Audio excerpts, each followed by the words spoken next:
Imagine killing 100 people and then walking into a newspaper office to tell the world about it. This isn't fiction. This happened in Lahore, Pakistan, and the man who did it had a reason that will chill you to your core. What does it take to kill 100 children and then walk into a newspaper office to confess? In the winter of 1999, the city of Lahore, Pakistan, a place where thousands of children vanish from the streets every year without a trace, discovered that its darkest nightmare had already come true. And the man who brought that nightmare didn't run. He didn't hide. He came looking for immortality.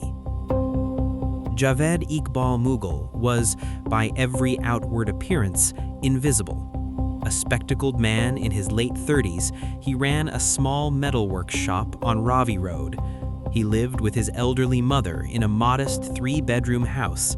Neighbors knew him as the quiet man who built fish tanks for neighborhood children, the uncle who bought firecrackers, the benefactor who gave runaway boys a place to sleep. What they didn't know was that Javed Iqbal had spent 2 decades perfecting the art of predation. The transformation didn't happen overnight. In the early 1980s, Iqbal discovered the power of the written word, not to create, but to lure. He placed advertisements in magazines seeking pen pals, targeting young boys with colored markers and perfumed paper. He offered money for photographs. He built trust through correspondence, and when the boys came to visit, he took them.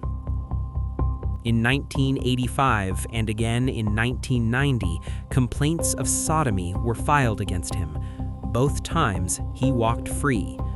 The system that would later fail to find 100 missing children had already failed to stop a predator in plain sight.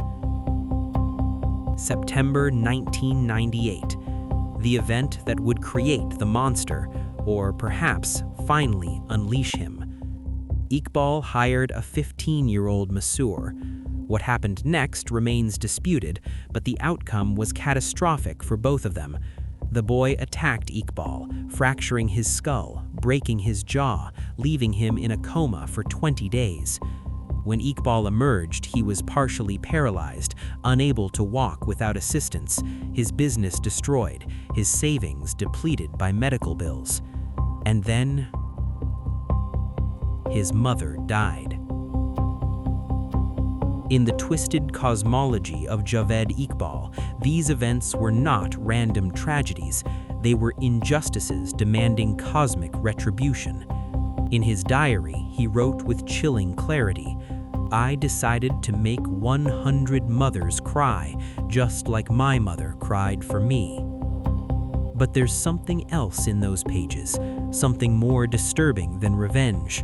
Iqbal began referring to himself in the past tense. "I was killed that night," he wrote. The beating hadn't just broken his body, it had shattered his psyche, creating a schism between the man he was and the demon he would become. Between July and December 1999, Iqbal executed his plan with industrial efficiency. He employed teenage boys, runaways themselves, as bait. They prowled the gardens of Minar-e-Pakistan, approaching street children, masseurs, beggars. They'd say, "Our boss needs a massage. He pays double." The victims, aged 6 to 16, were led to house number 16B. There, Iqbal sexually assaulted them, strangled them with a metal chain, dismembered their bodies, and dissolved them in vats of hydrochloric and sulfuric acid. He kept photographs, he kept names, he kept detailed records, neatly labeled, systematically organized, as if he were cataloging butterflies instead of destroyed lives. When police finally entered that house, they found bloodstains on the walls and floor. They found bags of human hair. Hair takes weeks to dissolve in acid. They found 2 blue drums containing a human torso, feet amputated at the ankles, a chopped hip girdle. One foot still wore an ankle bracelet, and they found the chain. But what they didn't find was Javed Iqbal.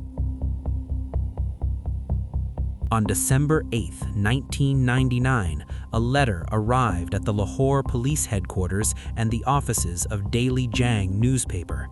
It was written in the same careful hand that had once lured pen pals, but its contents were from another world entirely. "I am Javed Iqbal, killer of 100 children," it began. The letter detailed every method, every disposal, every horror. But it contained something else, something that would haunt investigators. Iqbal claimed he had deliberately left evidence behind: the acid drums, the photographs, the remains. He wanted to be understood. He wanted to be remembered. And then he vanished. For 3 weeks, Pakistan conducted its largest manhunt. Police arrested Iqbal's teenage accomplices. One would die in custody under suspicious circumstances. They detained his family, his friends, anyone who might know where he hid. But Iqbal had disappeared into the one place they didn't look, among the fakirs, the nomadic ascetics at a shrine outside Islamabad, hiding in plain sight, disguised as a holy man. Then, on December 29, 1999, 2 days before the new millennium, Javed Iqbal walked into the Daily Jang office wearing worn-out slippers, clothes smeared with dust, a days-old beard on his face.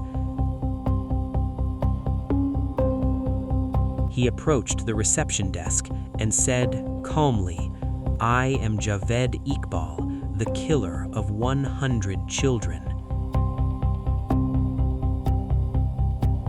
For 1 hour, he spoke to journalists, detailing his crimes with the pride of an artist discussing his masterpiece. He explained his motive: revenge against police who had once arrested him. He explained his method: the acid, the chain, the systematic disposal. He explained his arithmetic: 100 mothers crying. When asked why he surrendered, his answer revealed the true engine of his evil. "I feared the police would kill me. I wanted to tell my story." Not remorse, not justice. Story. The trial of Javed Iqbal became a national spectacle. Parents from across Pakistan traveled to Lahore, clutching photographs of missing sons, hoping to identify clothes, shoes, memories. The courtroom was packed daily, requiring more than a dozen officers to escort Iqbal, protection not from escape, but from the mob justice of grieving families. The evidence was overwhelming. The letter, the diaries, the photographs, the human remains, the acid drums. Iqbal's defense that he had been framed, that he was mentally ill, that the confessions were coerced, collapsed under the weight of his own meticulous documentation. But it was the sentence that would make international headlines. The judge ordered that Javed Iqbal be executed in the manner he had killed, strangled with his own chain, his body cut into 100 pieces, dissolved in acid, in front of the parents of his victims. 1 piece for each child, 1 dissolution for each destroyed life.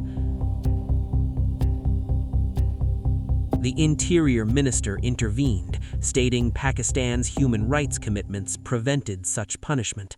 Iqbal received 100 death sentences instead, 1 for each victim. But the symbolism of that original verdict speaks to something primal.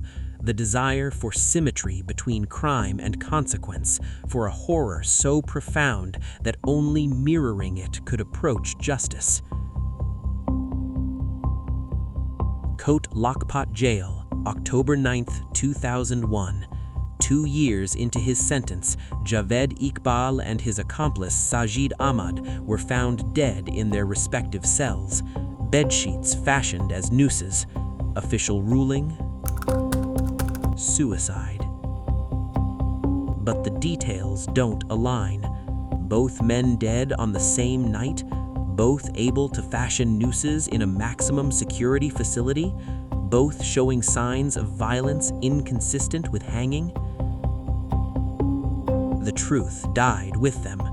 Whether Iqbal was murdered by fellow inmates, by guards, by agents of the state seeking to erase a shameful chapter, or whether he truly took his own life to cheat the executor, we will never know.